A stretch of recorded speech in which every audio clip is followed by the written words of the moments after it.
ओम परमात्मने नमः। पूर्व श्लोक में अर्जुन की नम्रता पूर्वक की हुई प्रार्थना को सुनकर अब भगवान अर्जुन को विश्वरूप देखने के लिए आज्ञा देते हैं। तपस्य मे पार्थ रूपाणि शतसोऽथ सहस्रशः नाना विधान दिव्यानि नाना वर्णाकृतीनि च। अर्थात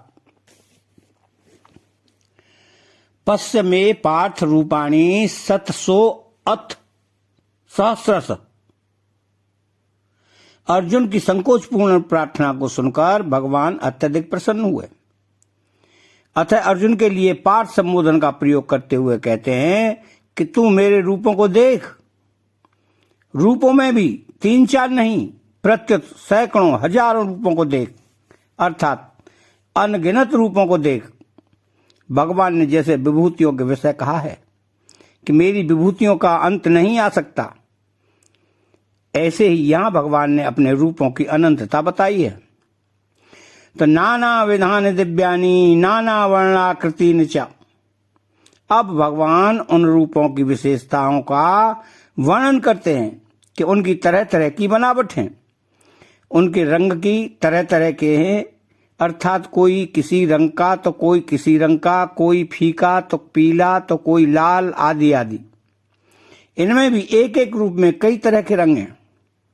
इन रूपों की आकृतियां भी तरह तरह की हैं, अर्थात कोई छोटा तो कोई मोटा, कोई लंबा तो कोई चौड़ा, आदि आदि।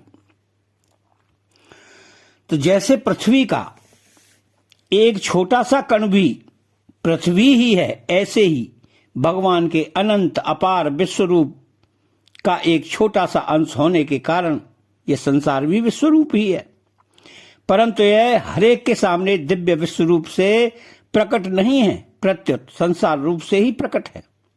कारण कि मनुष्य की दृष्टि भगवान की तरफ न होकर नाशवान संसार की तरफ ही रहती है। जैसे अवतार लेने पर भगवान सबके सामने भगवद रूप से प्रकट नहीं रहते, प्रत्युत मनुष्य रूप से ही प्रकट रहते हैं, ऐसे ही विश्व रूप भगवान सबके सामने संसार रूप से ही प्रकट रहते हैं। अर्थात हर एक को न विश्व रूप संसार रूप से ही दिखता है, परंतु यहाँ भगवान अपने दिव्य अविनाशी विश्व रूप से साक्षात प्रकट होकर अर्जुन को कह रहे हैं कि तू मेरे दिव्य रूपों को देख। तो अर्जुन ने तो अपने को असमर्थ मानकर भगवान से अपना एक ऐश्वर्य रूप दिखाने की प्रार्थना की थी और उसको भगवान की इच्छा पर छोड़ दिया था, पर भगवान उनको सैकड़ों हजारों रूपों को देखने की बात कहते हैं। इससे सिद्ध होता है कि भगवान की इच्छा पर छोड़ने से साधक को जो लाभ होता है वो अपनी इच्छा से, अपनी बुद्धि से नहीं होता। कारण कि मनुष्य कितनी ही विद्याएं, कला, कौशल आदि सीख ले, कितने ही शास्त्र पढ़ ले, तो भी उसकी बुद्धि तुच्छ, सीमित ही रहती है। साधक में जितनी सरलता, निर्बलता, निराभिमानता का भाव होगा, उतना ही वह भगवान को जानेगा। अपना अभिमान करके साधक भगवान को जानने में आड़ ही लगाता है। वो जितना समझदार बनता है उतना ही बेसमझ रहता है। तो अपने को समझदार मानने से वो समझदारी का गुलाम हो जाता है। वो जितना निर्भिमान होता है, समझदारी का अभिमान नहीं रहता, उतना ही वो समझदार होता है। अब पूर्व श्लोक में भगवान ने अपने विश्व रूप से तरह तरह के वर्णों और आकृतियों को देखने की बात कही। अब आगे के श्लोक में देवताओं को देखने की बात कहते हैं। तपस्यादित्यान्वसून्न रुद्रानश्विनो मरुत इस्तथा बहून्यदृष्ट पूर्वाणि पश्याश्चर्याणि भारत। अर्थात पश्यादित्यान्व सुन्व रुद्रान अश्विनौ मरुत स्थिता।